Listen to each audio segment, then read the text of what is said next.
चक्राकारं महत्तेजः तन्मध्ये परमेश्वरी जगन्माता जीवधात्री नारायणी परमेश्वरी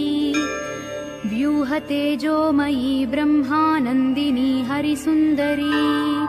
पाशाङ्कुशेक्षुकोदण्डपद्ममालालसत्करा दृष्टा त्वां मुमुहुर्देवाः प्रणेमुर्विगतज्वराः तुष्णुवुः श्रीमहालक्ष्मीं ललितां वैष्णवीं पराम् श्रीदेवाः उवाच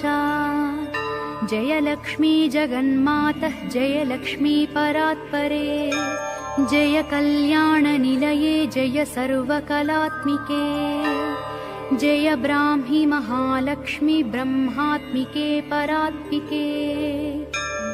जय नारायणि शान्ते जय श्रीललिते रमे जय श्रीविजये देवीश्वरि श्रीदे जयर्धिधे।